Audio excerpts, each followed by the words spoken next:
Jan, for that wonderful presentation. It's fantastic to have an Australian angle on these issues. We certainly share a lot of challenges and can learn a great deal from each other, and perhaps most of that will just be commiserating together about the challenges we both face.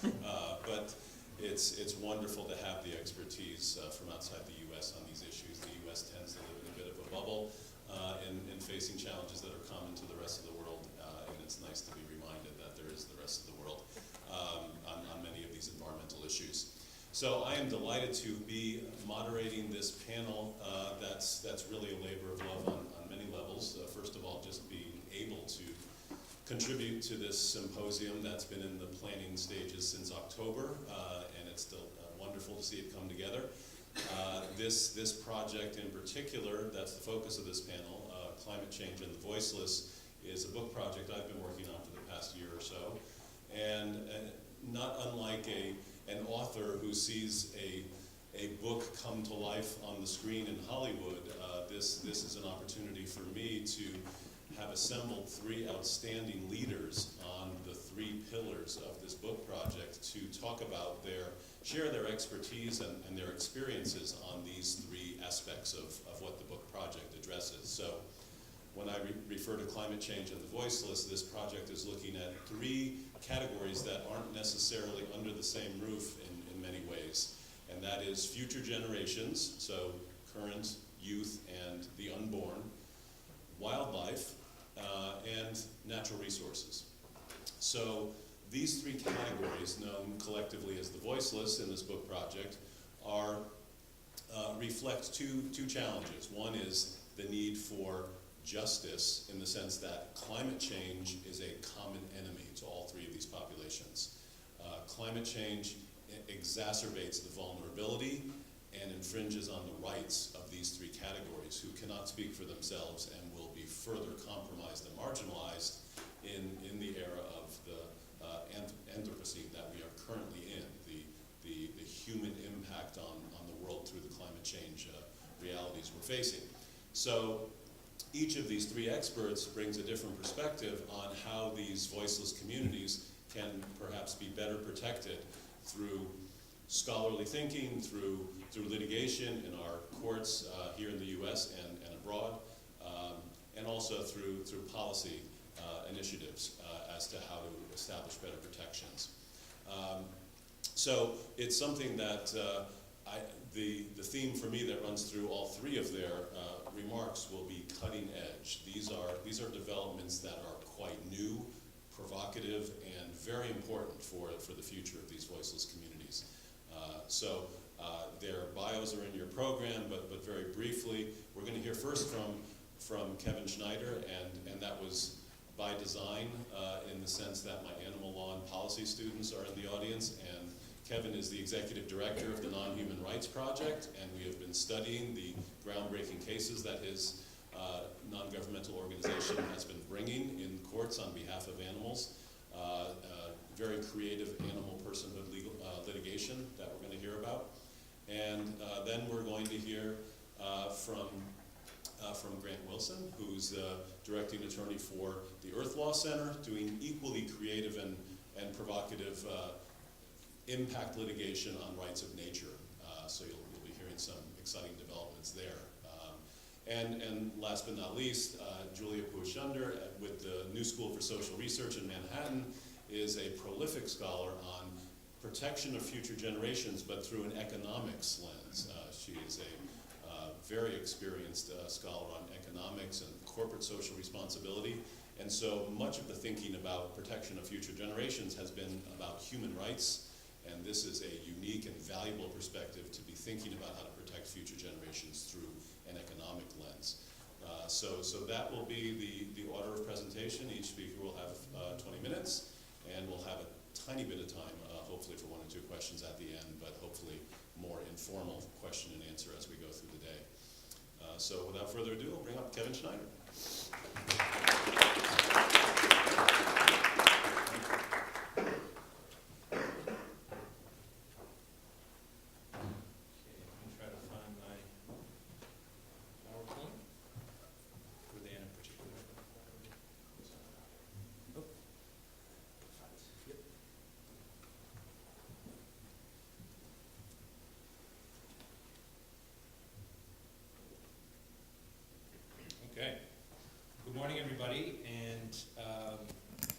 thank you to the university and everybody here, especially Randy, for inviting me and putting this all together.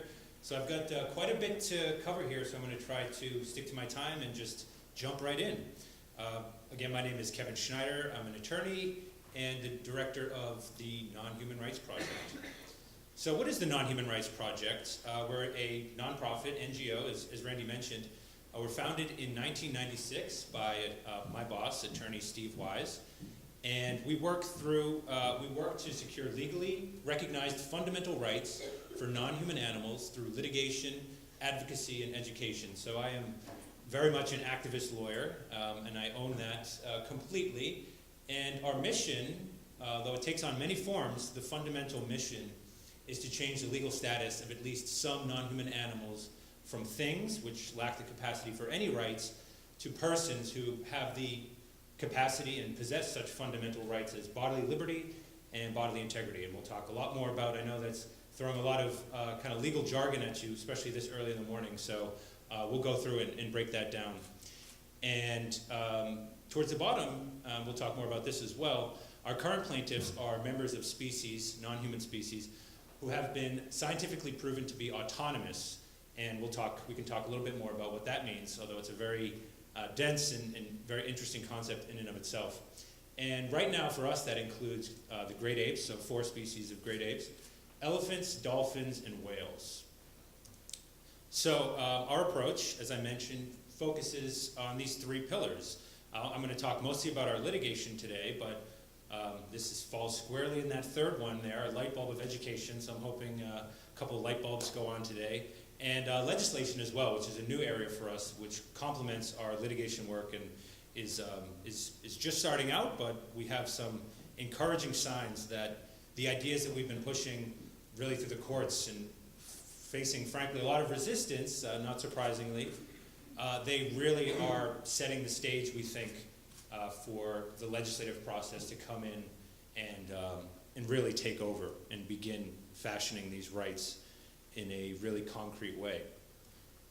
So from the beginning, a little bit of, sorry about that, terminology in terms. I think certainly myself, I've been doing this work for almost 10 years now.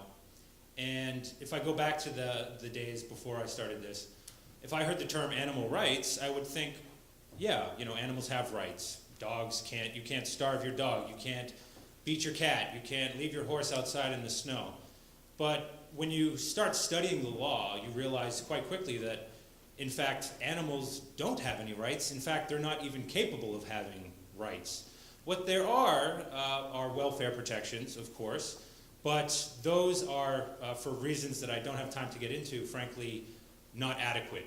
And for the simple, fundamental reason that they don't actually create rights, but they also generally leave it to the discretion of a district attorney whether to bring a criminal charge. So there is no private right of action for any animal. And so why is that the case? Well, the case is because they are things. In our legal system, which derived from the common law, but this has roots in Roman law 2,000 years ago, the world in the eyes of the law, which is a very different thing, right? We're using terms of art, terms of defined terms that take on very different meanings. And the most important one for present purposes is this difference between a thing and a person.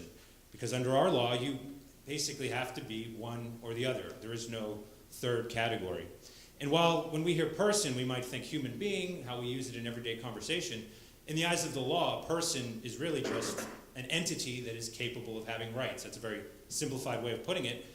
But that's why it makes perfect sense in the law, in the logic of the law, for a corporation to be a person, or a ship to be a person, or, more interestingly, for present purposes, a river to be a person, or the Colombian rainforest, the Amazon rainforest to be a person. Those are things that are actually starting to happen, which is quite exciting. So I mentioned, in the last slide, our first case was brought in late 2013 on behalf of a chimpanzee named Tommy, pictured here. We found him on a used trailer lot in upstate New York, a little town called Gloversville. And you might think, well, this seems kind of bizarre, but it's perfectly legal. It's perfectly legal to own even endangered species like this chimpanzee, as long as you maintain certain space requirements, you feed them, you're not actively committing cruelty, that's actually reported on and discovered. This is perfectly legal. And indeed, Tommy has been in this situation for decades, with his only company being a TV. In fact, when we found him, he was sitting there just like this, watching PBS cartoons on a TV. But the owner says the walls are painted like a jungle, so, it's okay, right? So we file our cases under this, again, I'm throwing some legal terminology at you. We use common law habeas corpus. And the reason we do that, without getting into too much detail, is for a lot of the problems that I think will be discussed today with respect to federal oversight. We heard there's similar things in Australia.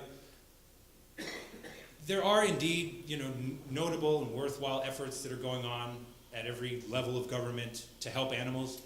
But the fact remains that this is a very different result that we're seeking, right? We're seeking actual rights for animals. And this is a very controversial and, not generally accepted idea, at least not yet.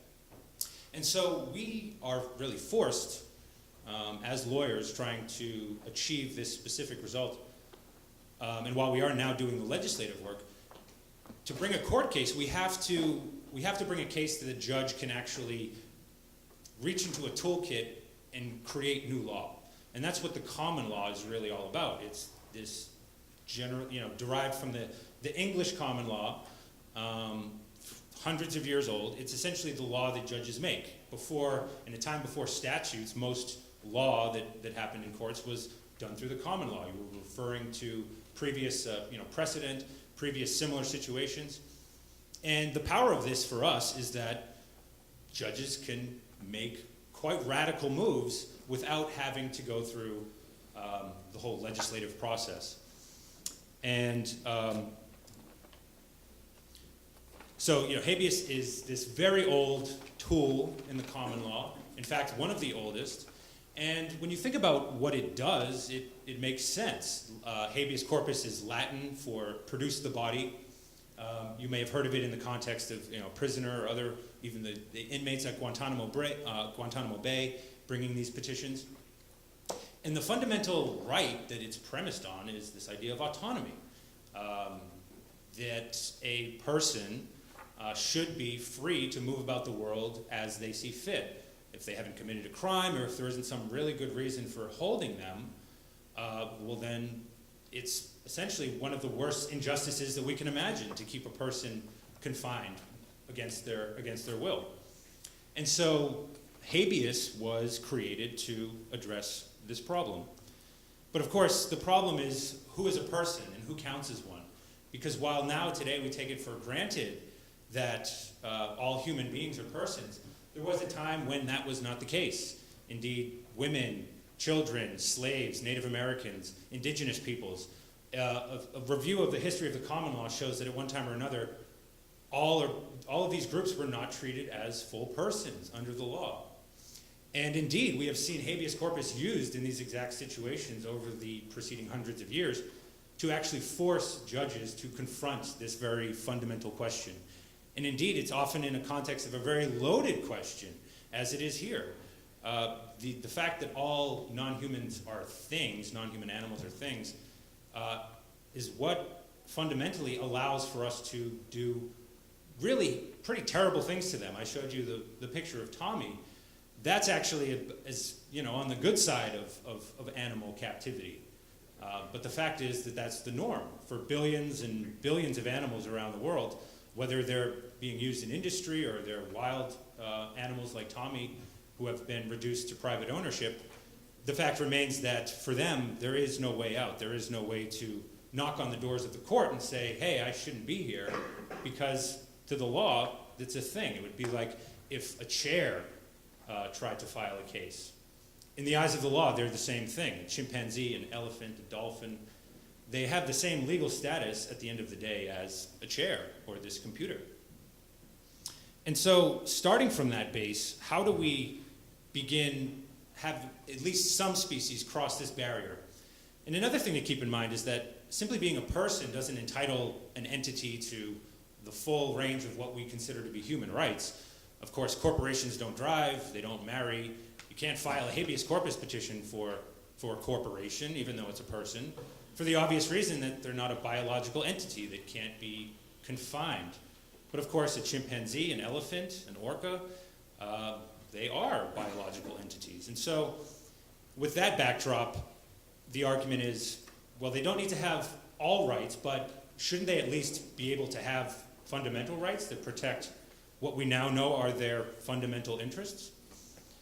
So this notion of, well, coming down to this question, how does a legal thing cross that threshold? And for us, the argument comes down to autonomy. Now, I should say that there is no, I think often when we have discussions about the law, there's this assumption or thought that it's written somewhere, it's just a matter of finding it. That's not the case, right? And particularly here, when we're talking about the common law, it lives, it breathes, it evolves. Things that used to be okay and judges would not take issue with are now slowly becoming seen as injustices. Certainly a recent example of marriage equality, I think, is a good one. You don't have to go back many years to see some really, what appear to us now, by modern eyes, to be pretty heinous decisions from judges saying, no, you don't get this right simply because you're gay or simply because you're not heterosexual. And we now, I think, by and large, most of us reject that conclusion. And so this is another area where the law, whether it's the common law or other aspects of the law, is designed to become more just and embrace, one would hope, a more embracing vision of justice as it goes forward, not a less embracing one. And so this notion of autonomy is important because, again, we go back to habeas and what it's meant to protect, and we think about our own lives. What is really fundamental to us? It's really our free choice, our ability to choose to live our lives, unless, Professor Abate tells you that you have to show up, in which case you have to show up. You still have autonomy. Good point. Freedom to fail. And so we look at autonomy. It's important to us because there are many cases in the New York courts and other states in which we're working. Connecticut is where we're also active right now. And it's very clear that judges value autonomy, so much so that the kind of paradigmatic case that we cite to is a person who's in a hospital. The hospital says, you're going to die unless you get this treatment. The person says, well, I don't really want this treatment. Then the hospital actually brings a lawsuit trying to get the blessing of a judge to commit what is essentially assault on this person, basically strap them down and perform a procedure on them to save their life against their will. And the courts have said, no, well, as much as we value human life, if a person of sound mind wants to refuse a procedure, how can we, in good conscience, under this law as our backdrop, force that upon them? So this autonomy, this freedom of choice, is so important that it is more important than the value of human life itself. Now, where it becomes relevant for us is that science over the last 50 years, in particular over the last 10 years, every day, shows us more and more that we are not the only autonomous species in the world. In other words, we are not the only species that value our freedom, that value our choice. And not to diverge from the voiceless theme, because it is by and large true, but they do have ways of, if you know how to pay attention, to communicate to us that indeed they are not happy with the conditions imposed on them by humans, whether it's in wildlife conflict situations or in a zoo. And so this notion of autonomy for us becomes, in many ways, the core of our argument, because it allows us to not only draw from this rich common law around it and package it in this habeas corpus that has been used for a similar purpose, different but similar purpose before. It also allows us to bring in really powerful science. So one of our experts is Jane Goodall. She wrote a really excellent affidavit for us, speaking in a detailed way to the autonomy of chimpanzees and arguing why they should at least have these fundamental rights. Again, essentially the right not to be held in solitary confinement. Indeed, what we ask for in our cases is that our clients, whether a chimpanzee, an elephant, or otherwise, be recognized as a person and then sent to a sanctuary. Unfortunately, they can't just be sent back where they came from. These are intensely social beings who, it would be really much like if you took a human child who didn't grow up in a human society and just chucked them into it and expected them to figure it out. They really are that complex that they can't, simply be set free. But we can, maximize their autonomy and also very important, recognize them as proper holders of rights. And so I'm just going to skip ahead a little bit here. So here's a timeline showing since December 2013, not in full detail, that's all on our website, but this is a snapshot of the cases that we've brought. Our latest cases on behalf of Happy, who's an elephant at the Bronx Zoo.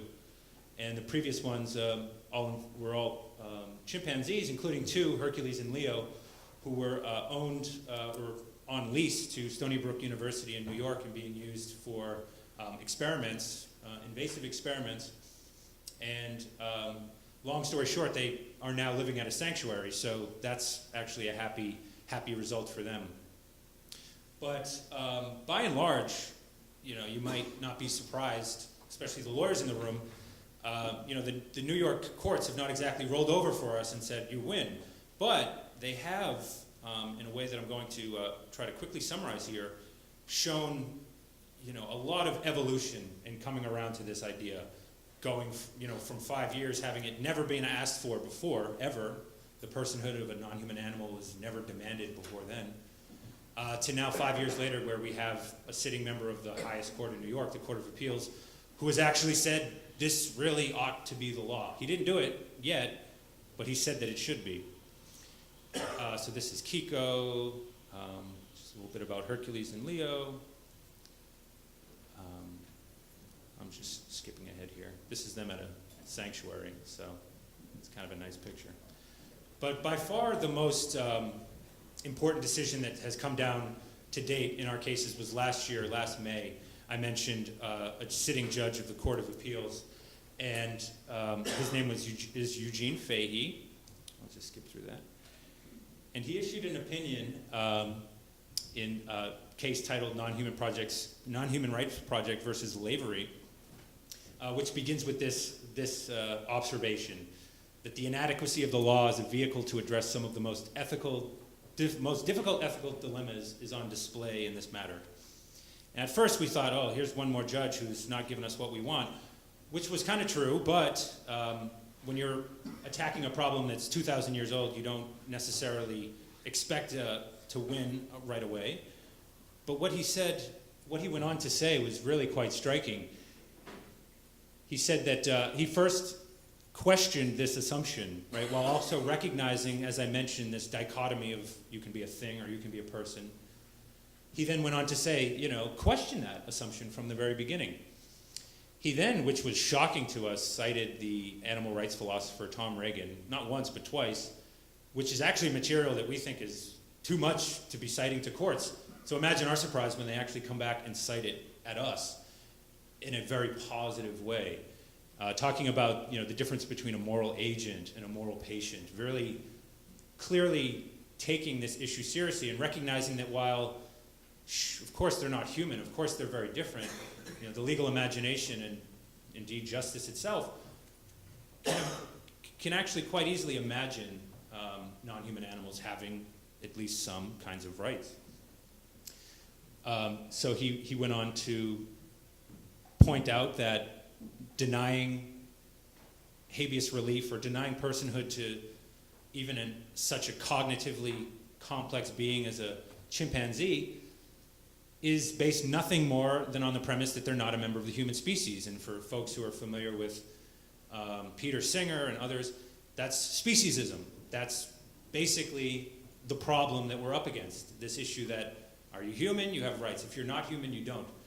That's very similar in our minds to, are you a woman? No, you're not a man. Are you black? No, you're not white. Are you gay? No, you're not straight. Of course they're very different, but at the end of the day, an arbitrary bias is an arbitrary bias, and they should all be looked at in a very, with a lot of scrutiny. And I don't want to take up too much time here, but I wanted to show this closing quote of his decision, where he said, "The issue whether a non-human animal has a fundamental right to liberty protected by the writ of habeas corpus is profound and far-reaching." And while we only brought this case and we only talk about chimpanzees, he nonetheless took this leap and said it speaks to our relationship with all the life around us, and ultimately we will not be able to ignore it. And this last line for us was very interesting because, again, there's only these two categories, but he says, while it may be arguable that a chimpanzee is not a person, there's no doubt that it is not merely a thing. Beautiful words, but as far as where that leaves us in the law, it's still an open book in many ways. It's just one more. So I won't go into some of the other cases, but just to wrap up, all of this stuff is on our website, by the way, and I encourage anyone who's interested to dig in and to contact me as well. But we are also now working on legislation after years of planning, starting at the municipal level, again with the theory that, while there's a lot that can be done top down in the federal system, there's also a lot that can be done from the bottom up. And for us, that means municipal ordinances, and it also means continuing to file cases and work through the common law. And our work is also the subject of a HBO documentary film called Unlocking the Cage that came out a couple years ago. So it's out there. I encourage anyone who's interested in learning more to check that out. And finally, especially for this conference, I wanted to make sure to touch on, I studied environmental law. Actually, Robin Craig, one of our speakers, was my professor at Florida State University, so this is really cool for me to be able to reunite. But looking towards, and I mentioned this in passing, this idea of legal personhood is, and Grant can touch on this as well, is expanding to the natural world. So in New Zealand, there's a river and a national park that have been declared a legal person with rights. In India, the Ganges River was declared a legal person. That's now been held up on appeal. And my favorite example was last year, where the Colombian Supreme Court declared that the Amazon rainforest within the country is a person. And for me, it makes perfect sense. If Jeff Bezos' Amazon gets to be a person, then the real one should get to be a person too. And especially when we look at things like biosystem services and all of the untold value that a body of the planet like that produces for us, I think there are a lot of encouraging ways for all of these ideas to work together. And granted, a chimpanzee is a lot different than a river, but in this respect, I think they have a lot in common. So with that, I will stop.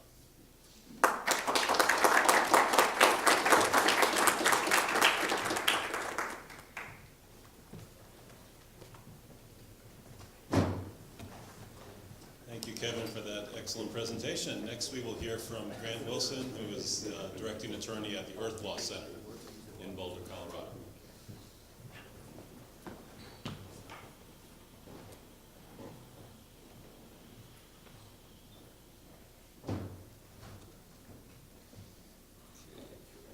Hi, everyone.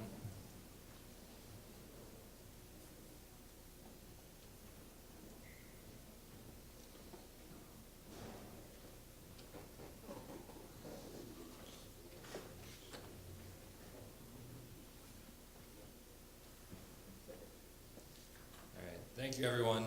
My name is Grant Wilson. I am the directing attorney at Earth Law Center. And I've been doing environmental law and policy work for about 12 years now. And early on in my career, I had the honor of representing island nations as pro bono legal counsel during climate change negotiations.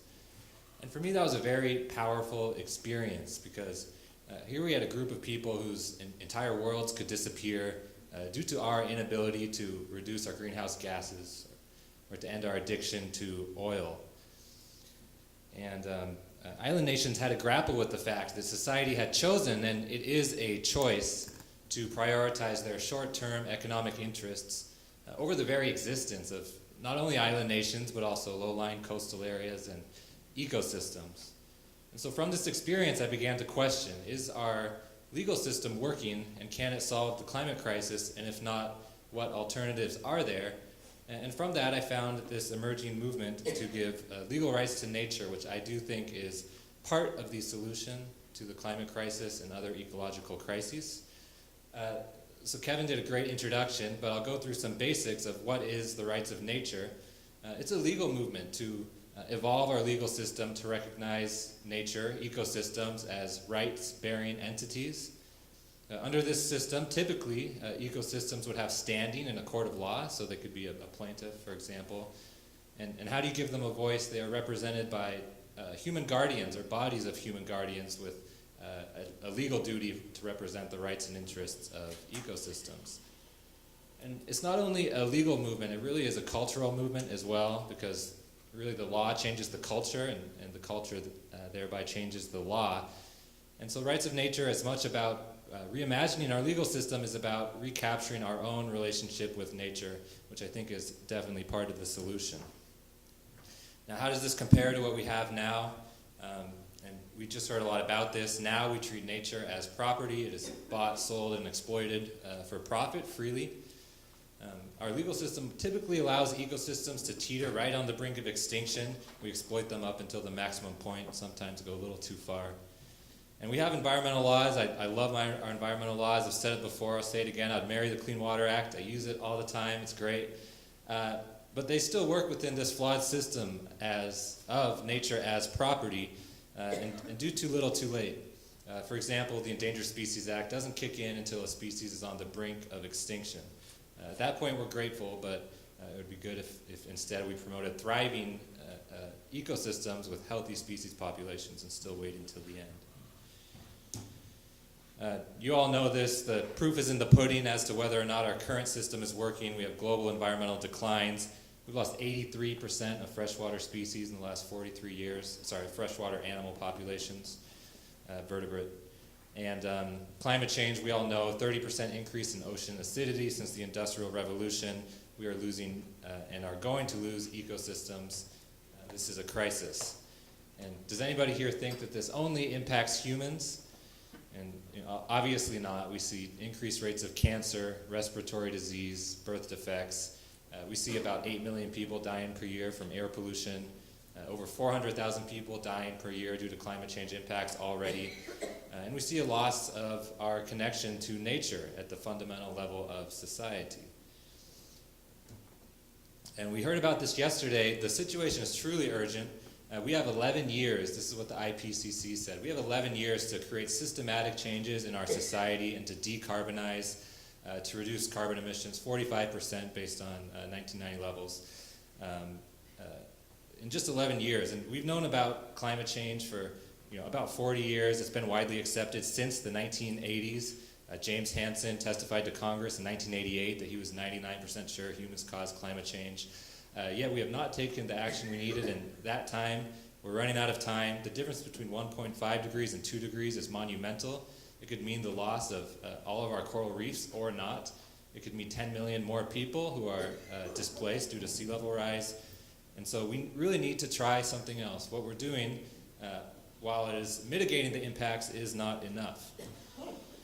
So how can rights of nature help? Well, rights of nature fixes some fundamental flaws in our legal system that is causing the destruction of ecosystems, much of which fuels climate change. So under a rights of nature approach, nature is considered a subject of rights, such as rights to exist, to thrive, to be free from pollution, to restoration. And once you establish these rights, that also creates a human responsibility to enforce those rights. The goal is a positive goal of thriving ecosystems instead of merely reducing pollution, which is typically our environmental approach now.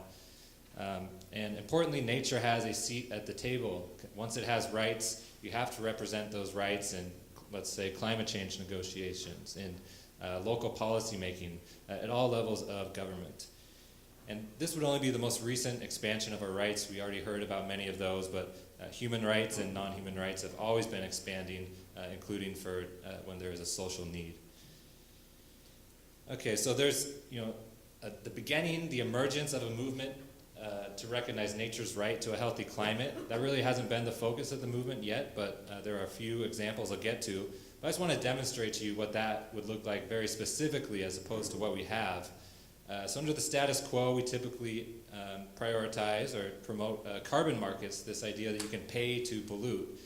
So once again, that's allowing global corporations to just spend money and keep doing what they're doing. Under rights of nature, there's no right to pollute, and the economy is reimagined to support thriving ecosystems, such as through ecological economics. Status quo, we have loose and incentive-based commitments. Under rights of nature, you have accountability to limit temperature increases to 1.5 degrees is our target. Got to keep 80% of the oil in the ground.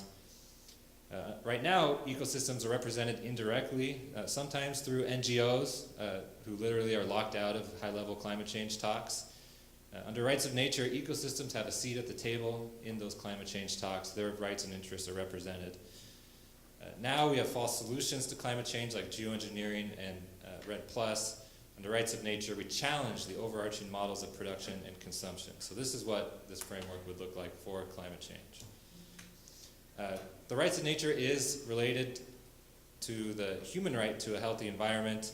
Really, they support each other. I try to promote both in legal language that I work on, but obviously the human right to a healthy environment or a healthy climate is anthropocentric, and nature's rights focuses on an ecocentric perspective.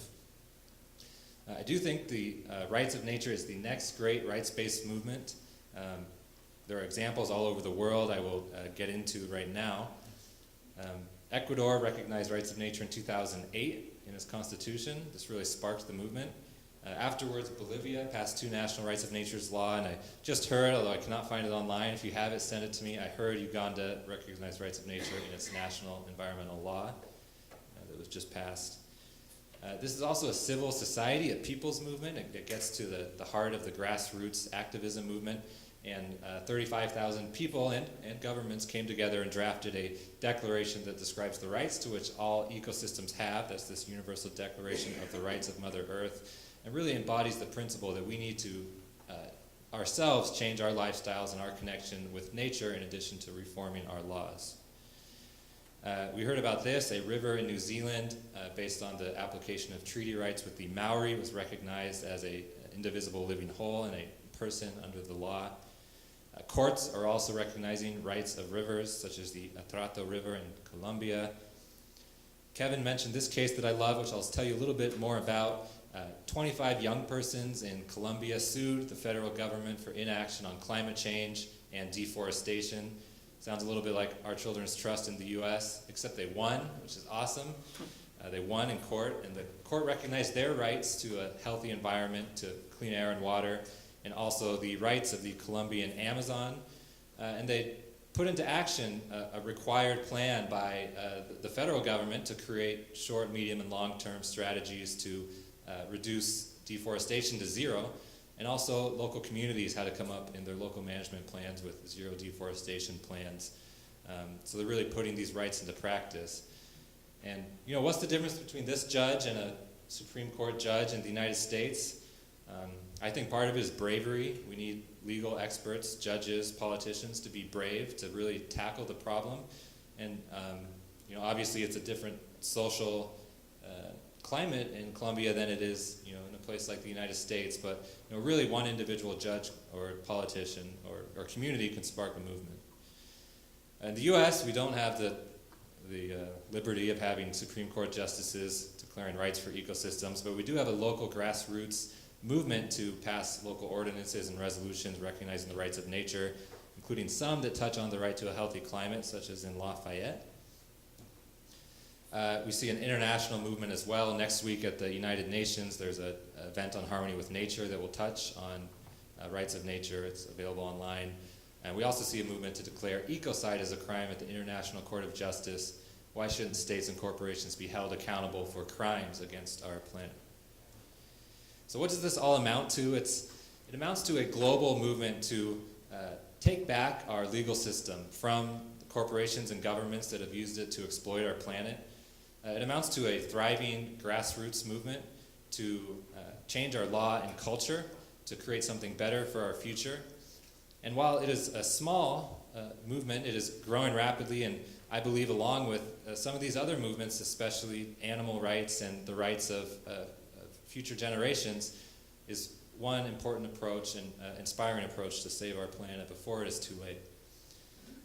Now I'll quickly mention a few of our efforts in this area, and a lot of these are in the pipeline, and I bring them up with the hope that if anyone's interested in any of them, send me an email if you want to get involved, or if you want to replicate some of these ideas in your own community.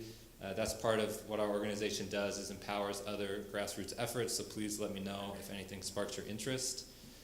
I mentioned Santa Monica. We helped them pass a sustainability rights ordinance that recognizes the rights of nature and also a right to a sustainable climate that supports thriving human life and a flourishing biodiverse environment. And this is a good case because the city of Santa Monica is implementing these rights through a local sustainability plan. So in other words, they're creating binding metrics of environmental health, a sustainable climate that they are putting into practice. So it's rights of nature working on the ground. We're working to give legal rights to a watershed in Boulder. Actually, just last night, the city of Boulder, I believe, passed their a new open space plan that has rights of nature as a priority.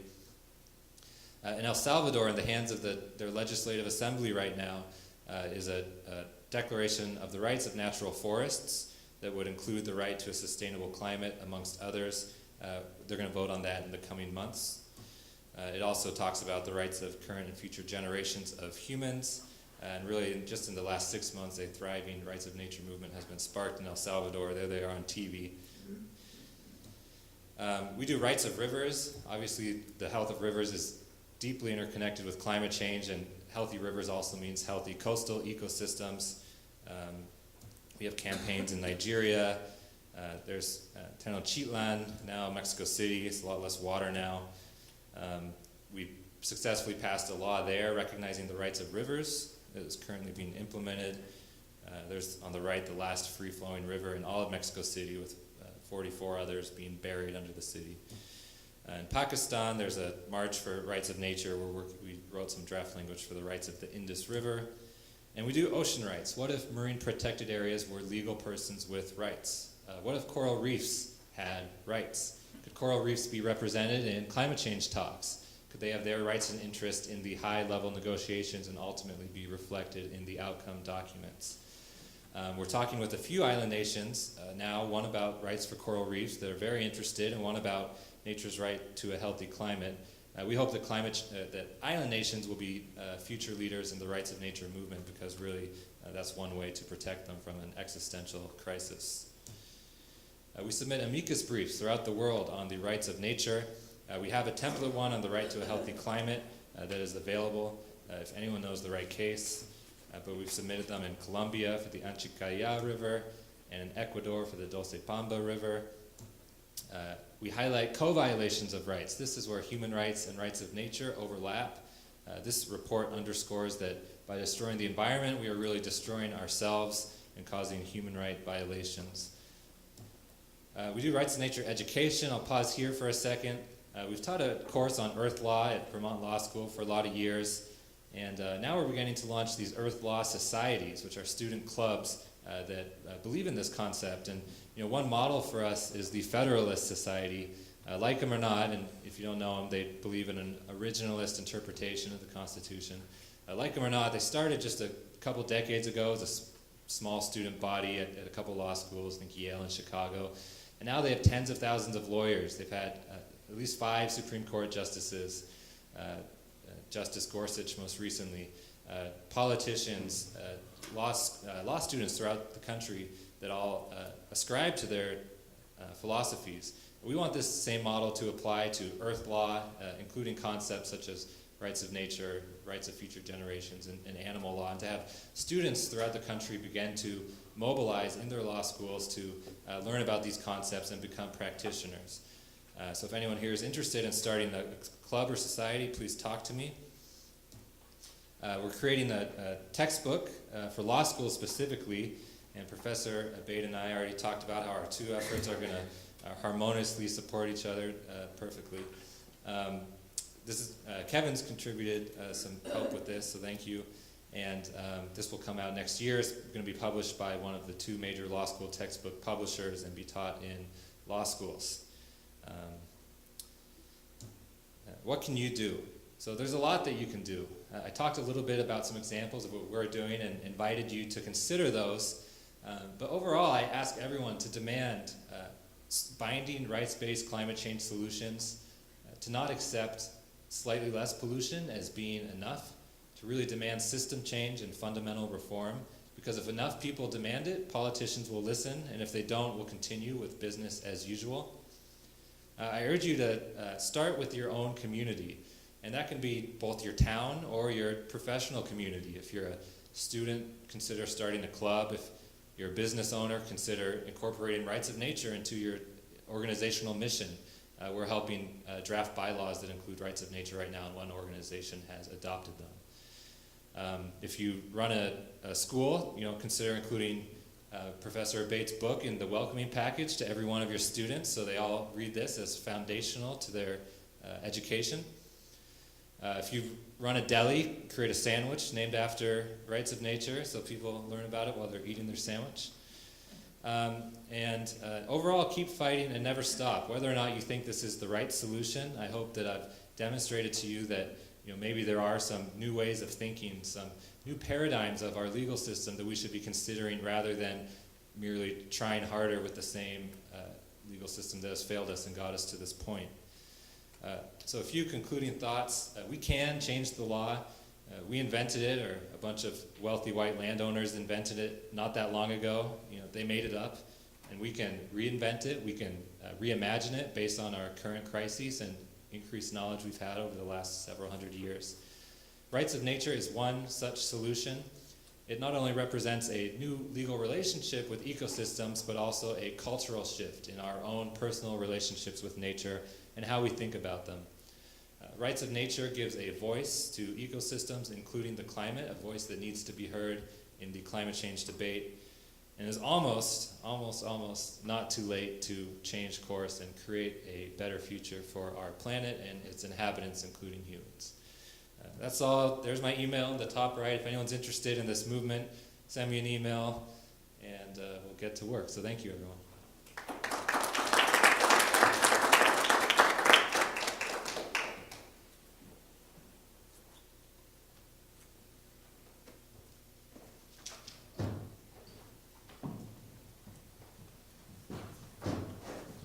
Thank you, Grant, for that excellent presentation. And we will now transition from the voiceless communities in the non-human realm into the voiceless communities in the human realm, the rights of future generations, and also through an economic perspective. And we'll hear from Julia Puashunder at the New School for Social Research in Manhattan.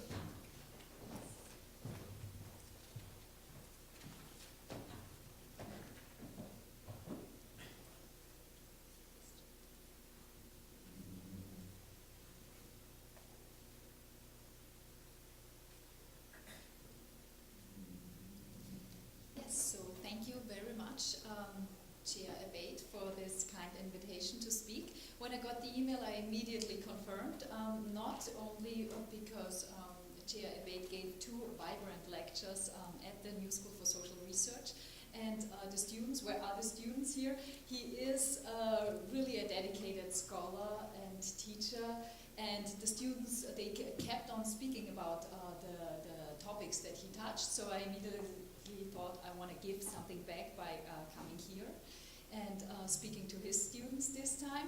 But then also because the topic is very close to my heart, giving voice to the voiceless. This is a book that I recently published on global responsible intergenerational leadership. And this is me at the New School thinking hard about this topic.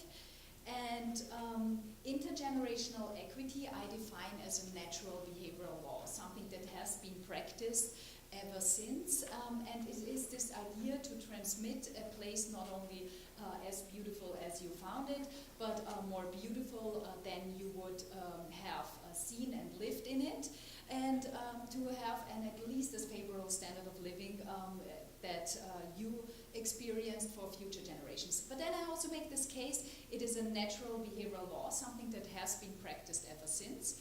And coming from Europe myself, I can tell a very sad story from European royalty, especially in this chateau. It is beautiful because when I came here from Manhattan, it felt like a farmer coming to town in this beautiful place. But coming from Europe, I can tell that royalty, when one of the largest empires was at its peak, people wanted to figure out what kind of language is most dominant in human beings and what kind of emotions they would start if you would give food and shelter to orphanage children, but you would not interact with children. Does anyone know what happened to these poor children? They were taken from all over the empire, no speaking, no communication, no interaction with them. They unfortunately all ceased, they all died. Their immune system broke down, which is a horrible case in human history, but it speaks so much about intergenerational equity. If people would not have cared for us, we would not exist, we would not be here and speaking today. But then I also make this case that globalization has put emergent risks onto future generations. But how do you measure the impact of globalization onto society? What a large topic. What I did is I went to a future conference on justice, responsibility for the future in 2011. I had from 110 experts videotapes and about a bit less than 50,000 words, which I then categorized. This is just an example about this categorization. And what I find in 2011 is what was on people's mind was an aging Western world population, the pension reform, especially needed in Europe. In the US, you have immigration kind of rejuvenating the tipping age pyramid, over-indebtedness. If a US child is born these days, it gets a $60,000 heavy debt rucksack to carry, but also ecologic sustainability. And from the videotapes, I could say who said what about intergenerational equity, and what I find is that finance economics thinks about crises, religious thoughts are usually, or religious leaders thought about the legal foundation, where does it come from? They said it's a natural behavioral law, it is in human beings, it has been practiced ever since, to give voice to the voiceless, to think about future generations that are not even existent. And then international organizations thought about energy efficiency. Media was questioning, what is this intergenerational equity? And academia was cynical, saying we cannot do and change anything at all. But I do make this case that you not only have top-down, but you also have a strong and vital bottom-up constitution of people, a foundation of people thinking about future generations, and seconding the joke, the politically inappropriate joke of the president. He told me this morning, I do think that in the US you do have a strong and vital bottom-up, people like the other presenters before me who dedicate their careers over decades to future generations and to the voiceless, but also people who are not heard before. And so I wrote out here Mapping Climate Justice, which is a project that thinks about future generations on 3 different dimensions when you think about climate change. On the one hand, I want to implement fairness within a country so that not low-income households have a higher burden of climate change mitigation and adaptation. And this will potentially run through taxation, not only consumption tax, so that someone who's flying around the globe is taxed higher potentially than someone who stays in the local community, but also have a kind of inheritance tax in order to have a retroactive taxation of past wealth accumulation that potentially has caused a problem.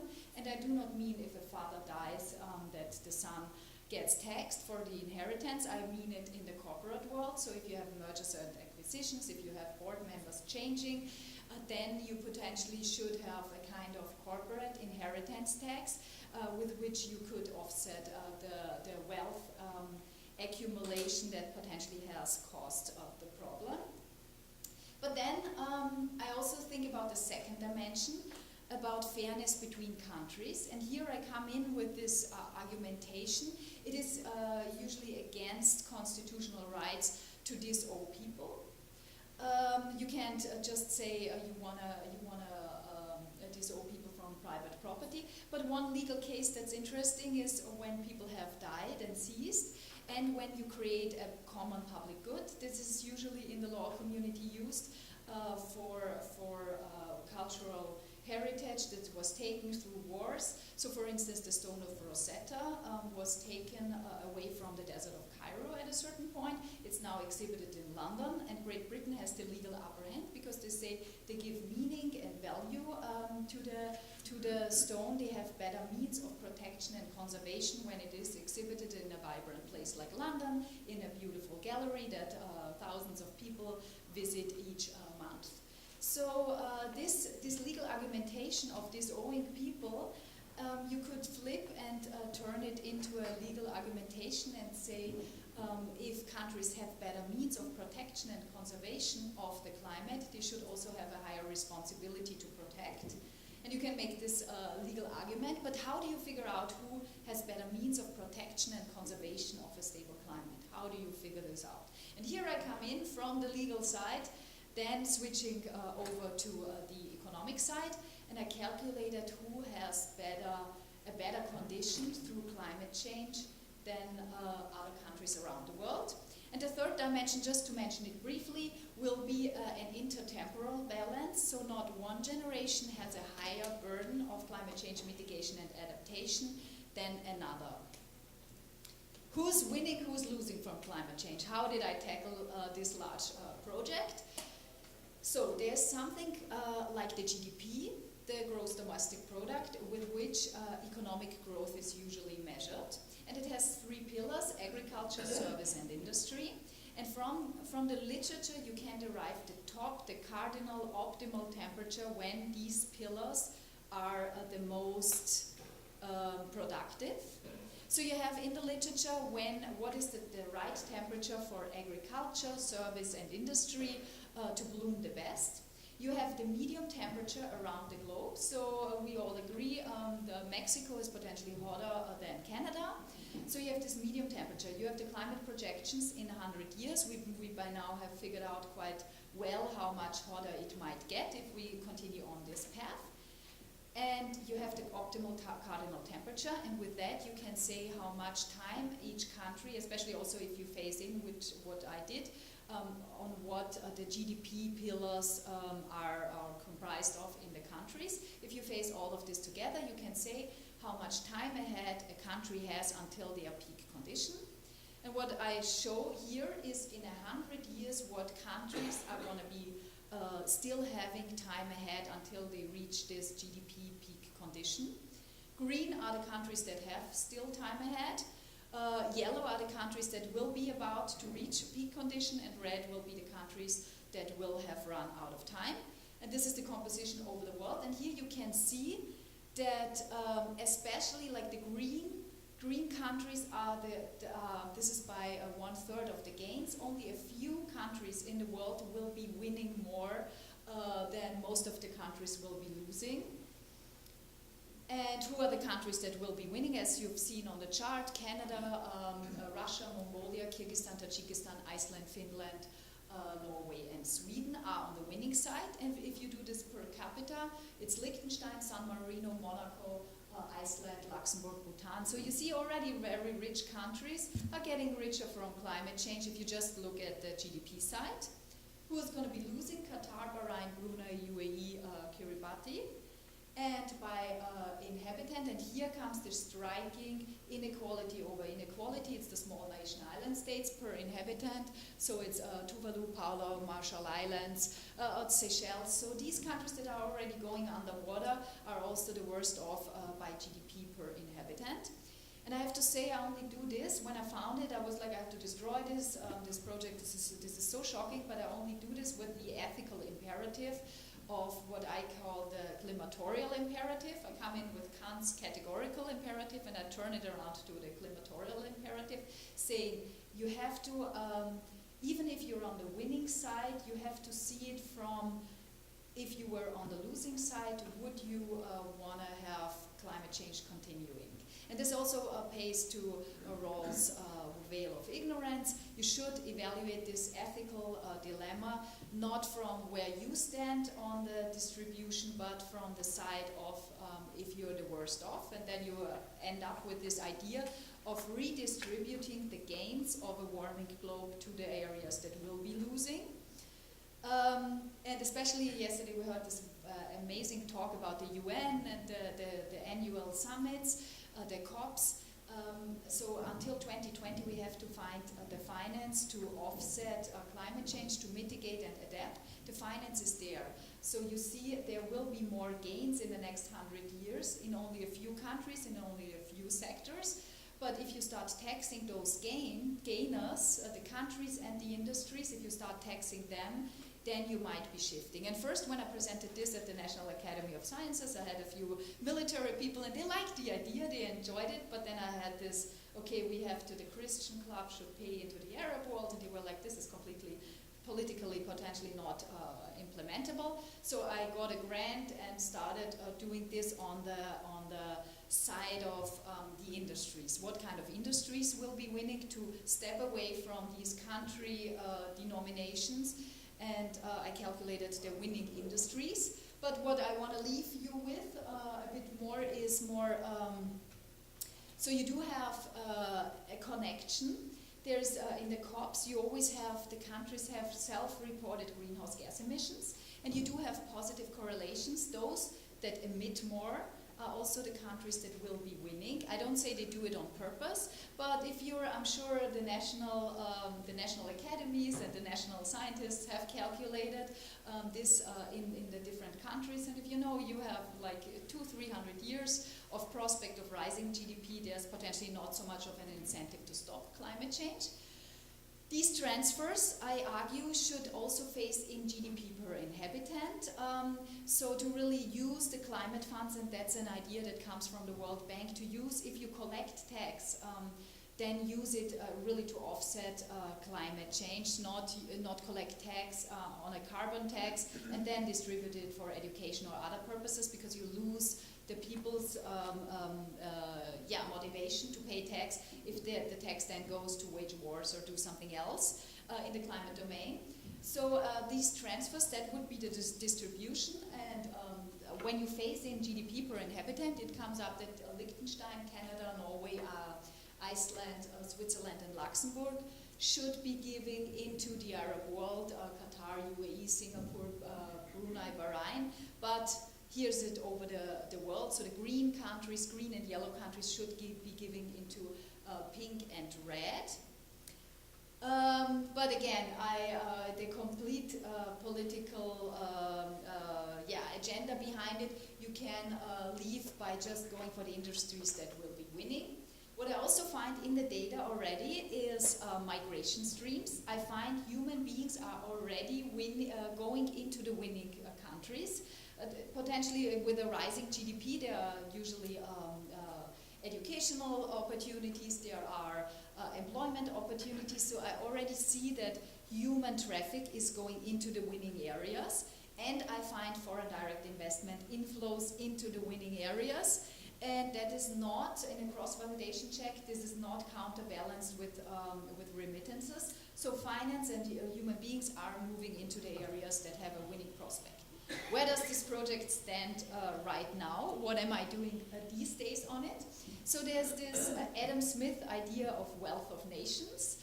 That has anyone heard? Do we have economics majors? Yes, I see a few smiling faces. So this was this idea in the 1800s. Adam Smith was the first one to describe markets and countries focusing on one thing, that they are better than other countries. If you just focus on this one thing, you have a competitive edge and you start trading with other countries and everyone is better off. And I use this logic and apply it to this climate agenda. And I say climate flexibility might be a future trade asset. It might be something that in the future you will be able to trade. So if your country is running out, given that we have rising temperature and certain industries, certain crops cannot bloom as nicely anymore in your country, it might be a future asset if you have a lot of different temporal flexibility. You have different climate zones that you can trade with other countries. if your seeds can just be grown somewhere else and then the vegetables get shipped to you. Climate flexibility, and this is brand new. It has been cited by Nature, not published in Nature, but cited by Nature as a working paper, so there's something to the idea. How do you define climate flexibility? It's just how much temperature zones do you have, what latitude and altitude. Does anyone know which is the #1 country that has the highest climate flexibility to offer in the world? Yes, please. Russia? Almost, yes, very close. We are sitting in it, the US. Here we go. US, but Russia is on there, #2, so thank you so much for this nice alignment. US, Russia, Canada, Pakistan, China, Afghanistan, Iran, Mongolia are the countries that have the highest flexibility, variability in terms of different climates. And I presented that at Harvard, and someone from MIT said, yes, but you have to really see if it's cyclical changes, or if it is latitude, altitude, or if it's the different temperature zones. So I'm at that. Is it mountains that you have, or is it cyclical changes? And cyclical changes might be more of a risk, and the altitude. So this is currently where my project stands, and I invite questions thereafter. Yes, and this is this idea that trade in the future will be based on temperature. There is already someone doing this with water at CUNY. So what countries will get richer from being able to trade in water, and I want to continue this with looking back, testing it in data. There's certainly something going on with commodities, crops, that prices have been since the 2008 crisis different than before, and it might be in there, but this is currently where the project stands. I already find migration into the climate flexible countries. I mean, it might be also an effect because those are the large countries that can absorb people, but there is something that there is economic opportunity. Usually people, they tend to move into places that give better opportunities than where they are currently at. And with that, I finish it hopefully right on time. Third pillar, the fairness over time. We'll be speaking about this. I already started calculating this climate flexibility and the climate winning model and put it both together. So it might be the climate flexibility, but it might also be the GDP. And from there on, really calculate how to redistribute the funds of this generation, the funds in the winning parts of the world, redistribute it to the areas that are losing these days, but also giving hope to future generations, giving hope to voiceless people who do not have a presence in courtrooms, who cannot be here and speaking because they are simply not born, but they should have, and that's coming back to the old beginning, and at least as favorable standard of living as we are experiencing today. So we leave this chateau in not only in this beautiful condition, but in even in a more beautiful environmental state than we found it. And with this, I hope I I'd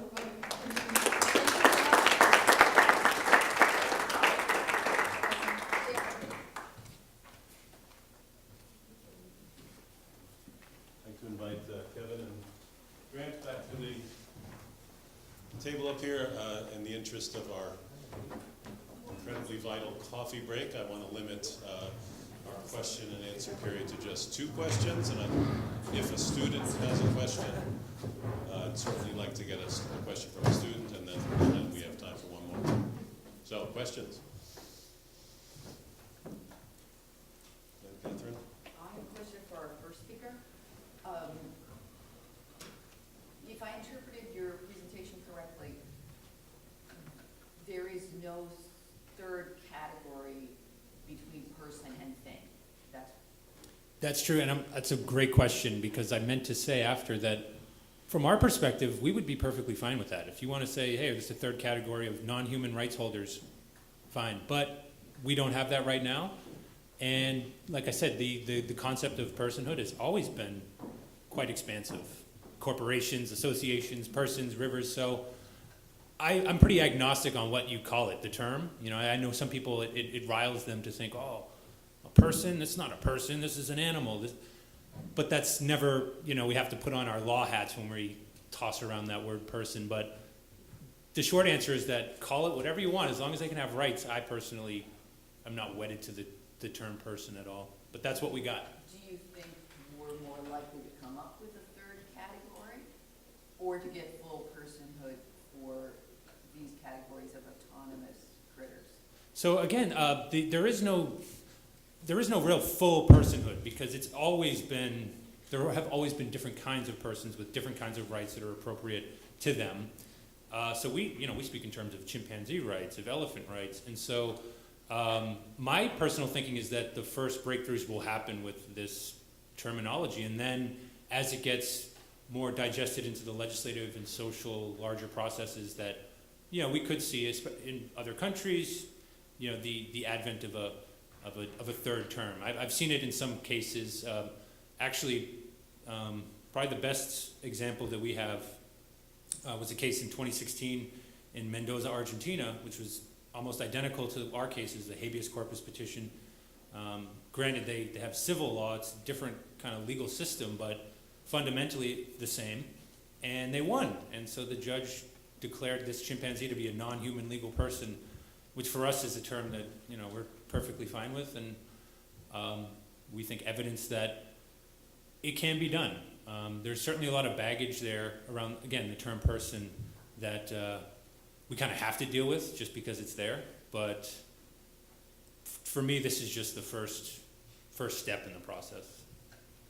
A couple of additional thoughts there. The concept of legal personhood for animals is limited to two basic ideas, a freedom from confinement and a freedom from cruelty. It certainly doesn't entail a right to marry, a right to vote, of course. And so there's a lot of that inherent pushback because you hear the word person and you think animals aren't persons, and therefore will it stop the conversation. And another aspect to that is that some scholars have proposed a third category, which would be living property. So you've got people, you've got tables and chairs that have no rights, and then this category of living property might be a way to embrace that partial personhood that animals could enjoy under the law. And ultimately, legal personhood is just about who matters under the law, so that term person in it has a lot of baggage and causes a lot of pushback. Other questions? We have several. Robin, go ahead. Just a question for the entire panel, since you're all talking about, in some ways, rights to people who don't have rights, or things that don't have rights. The flip side of getting rights is usually acquiring responsibilities, and in the rights of nature movement, one of the things that went wrong in India was people were proposing to sue the Ganga River for flooding them. So what do you think about that flip side to these ideas? I don't want to cut in, but I have way too much to say, though we'll probably have to talk after, because that was actually the exact ground that we were ruled against by the third department, one of the four intermediate appeals courts in New York in 2014. In the Lavery case, it was actually the first time we brought the case. It ultimately went all the way up. That's the exact grounds they ruled on. They said, you can't be a person unless you can bear duties and responsibilities. Of course, we come back with, well, in the state of New York alone, there are millions of human beings that cannot now and maybe never ever will be able to bear a legal duty or responsibility, whether they're child, whether they're comatose, whether they suffer from some kind of mental illness. And so it sort of hit us as a surprise. Maybe we shouldn't have been so surprised when we got that ruling, but we've since spent a lot of time really digging into that assumption. Where does it come from? What does it mean? Is it even really a valid one? And so the short answer is that we have fought that, and we maintain that they're irrelevant to rights, that whether or not you can bear duties it's mixed in with it, but there's a whole lot of confusion, and frankly, we think it's a way to just dispense with the question. Because at the same time, the judges in their opinion, they say with an asterisk, we recognize not every human can do this, but by and large, humans have the unique capacity to bear duties and responsibilities. To which we say, well, Jane Goodall says that that's not true, that within their own communities, they do have rule-governed behavior, and even in interactions with human beings, they follow rules. So for us, it's it's the marginal cases argument is what it comes down to, and for us, we have to just maintain, and we got, you know, an amicus brief by 17 philosophers from the US and Canada, really to attack that very question, that you have to have duties, because when you think about it, it's a really dangerous thing. But that being said, you know, we have to figure it out so people aren't trying to sue rivers at the same time. Yeah, I'll add just a little bit to that. You know, I think, as Kevin said earlier, it's an imperfect application of the word persons, and that, you know, legal rights for a river doesn't mean the same thing as legal rights for a person. I think you know, if, as a river, what are your real responsibilities? I don't think it's to prevent someone from drowning. I think it's to nourish ecosystems. It's to flow. It's to support life on Earth. You know, those are the responsibilities we're talking about for ecosystems. And you know, the other point I'll bring up with that is sometimes people say, well, ecosystems have rights. You know, how does that interfere with, you know, my own right to use the river, to exploit the river, which is, you know, the other, along with that responsibilities issue, the other common rebuttal. And to that I say, I think we, you know, mix up rights and interests a lot. You know, humans have a right to live, a right to a healthy environment. They don't have a right to exploit a river. That's called a property right sometimes, but that's different than a fundamental right. And, you know, I think some of these issues of, you know, how do we place the rights of nature within the context of, you know, our existing human rights system and legal system will be a little messy at first, but, you know, the extent to which we don't feel totally confined by, you know, the human rights system and are flexible into creating something a little bit different, the better off we'll be. I do hope that in India, I guess the Supreme Court has stayed that decision, and, you know, there's some possibility they'll come to a, you know, a little different conclusion. Time for one last question, Keith. So thank you for your great presentations. I want to ask, who pays for this?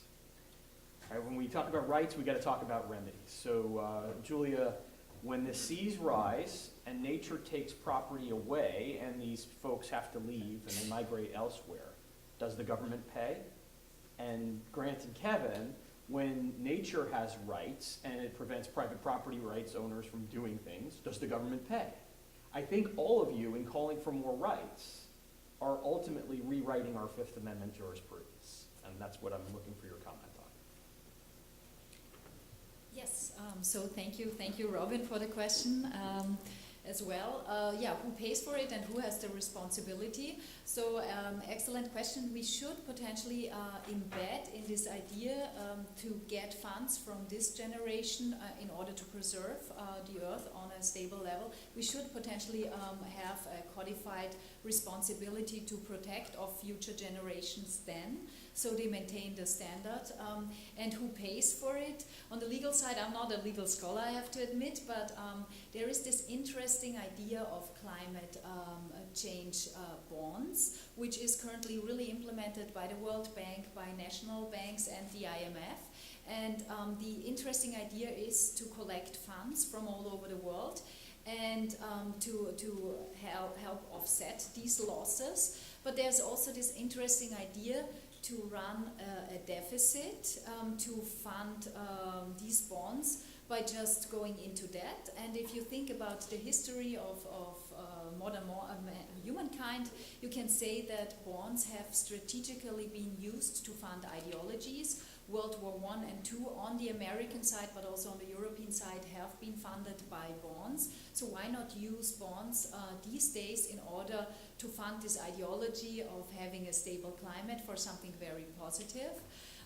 So this is really currently implemented, and economically bonds and running debt for bonds for future generations have this beautiful Pareto optimality. So you would incur debt this generation, you would not curb any economic growth, and the next generation gets a stable climate for them and has to kind of repay the debt that has been put in their pockets.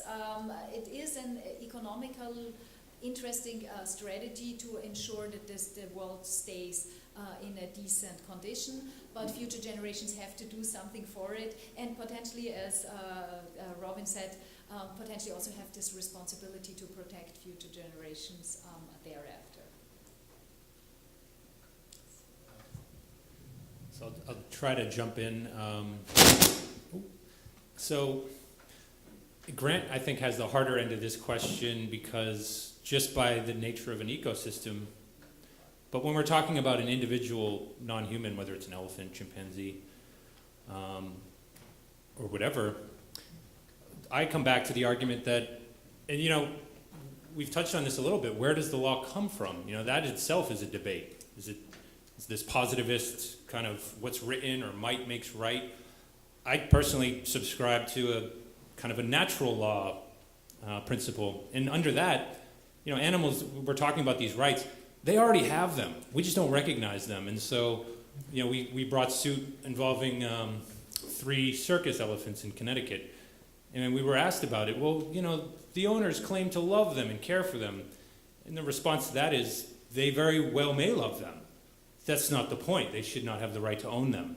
And we haven't prevailed yet. There's an interesting question as to whether, does that constitute a takings? If a court decides that what used to be a thing, property, is now a person. My argument is that it was so fundamentally unjust to begin with that there's no payment there. And frankly, you're lucky that all you're being asked to do is relinquish and not actually fund the ongoing care and maintenance of that being. So that's, I guess, my answer. Yeah, and I guess I'd say a couple things. You know, obviously we want the rights of nature to work in practice, so these are things we have to grapple with.